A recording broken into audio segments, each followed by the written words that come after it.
Bonjour à toutes et à tous, j'espère que vous allez bien. Je vous retrouve aujourd'hui dans une vidéo un petit peu différente de ce que je fais d'habitude puisqu'il s'agit d'un vlog de voyage. Donc nous nous sommes rendus avec mon amoureux à Bruxelles fin du mois de mai et pendant 4 jours je vous ai filmé ce qu'on a fait sur place. Donc la première étape pour nous c'était le trajet car comme je le dis souvent j'habite en Alsace, ce qui est un avantage puisqu'on est limitrophe à plusieurs pays. Et donc pour venir en Belgique on en avait pour 4h30 de route et c'est à peu près 400 km.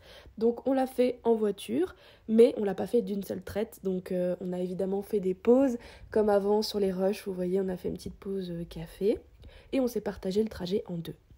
On s'est garé dans un parking qui s'appelle Delta, donc c'était un parking gratuit qui permet ensuite de rejoindre la ville en bus. Il vous suffit de prendre le bus de la ligne 71 et vous pouvez rejoindre le centre-ville de Bruxelles, donc c'est ce qu'on a fait pour 2,10 € par personne, donc c'est hyper cool. Ensuite, en arrivant au centre de Bruxelles, on arrive au milieu de la Gay Pride. Donc cette année, 2023, la Gay Pride a réuni énormément de monde à Bruxelles. C'était super, super.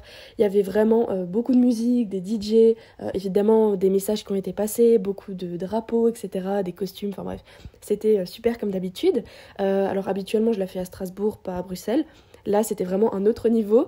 On avait entre 150 000 et 100 000 personnes, d'après les chiffres qui ont été communiqués à la fin de la journée. Donc vraiment, un maximum de personnes étaient présentes pour soutenir le mois des fiertés et puis montrer un peu de visibilité sur les causes LGBT, QIA+, etc. Donc vraiment top. Ensuite, à la fin de la Gay Pride, on a fait un tour dans les rues de Bruxelles. Et là, on est tombé donc nez à nez avec Jeanneke Pis, j'espère que je le dis bien. Donc cette jeune fille qui fait pipi tout simplement, qui était elle aussi de couleur multicolore. On a trouvé le Delirium Café et on a fait un tour dans cette rue avant de se prendre une gaufre qui était vegan. Donc c'était pas fait exprès, mais franchement elle était super bonne chez Vegan Valve. Et moi j'ai pris une sauce caramel beurre salé. C'était incroyable, elle a pas fait long feu la gaufre.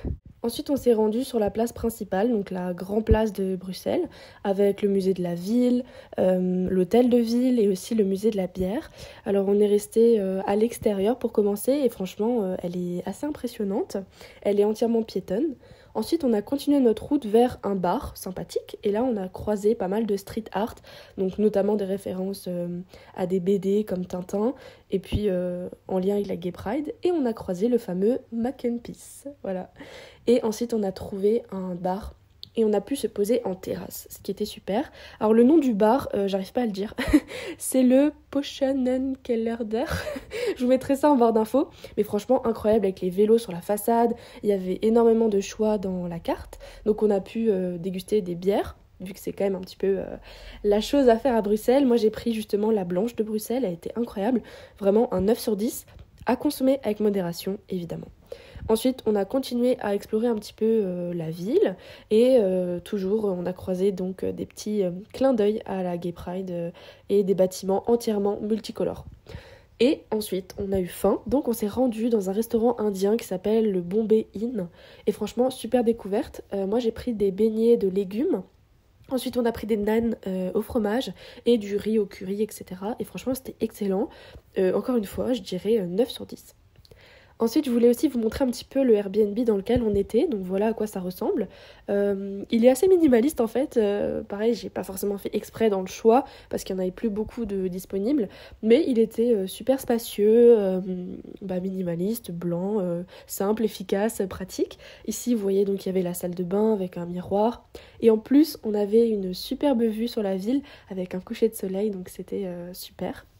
Et pour terminer la journée, on avait envie de visiter les galeries marchandes, dont celle qui s'appelle la galerie Saint-Hubert.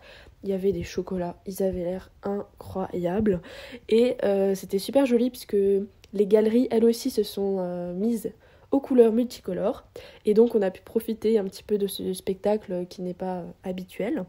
Et enfin, on est retourné sur la place principale, donc la grande place, pour terminer la journée avec encore une fois un jeu de lumière magnifique. J'espère que cette vidéo vous aura plu, ça change de ce que je fais d'habitude, c'est un vlog mais cette fois-ci de voyage. J'espère que la thématique vous aura quand même intéressé, même si on parle pas forcément de minimalisme. Je pourrais vous faire d'autres vidéos de ce type si ça vous intéresse, dites-moi en commentaire si vous voulez la suite du voyage ou non.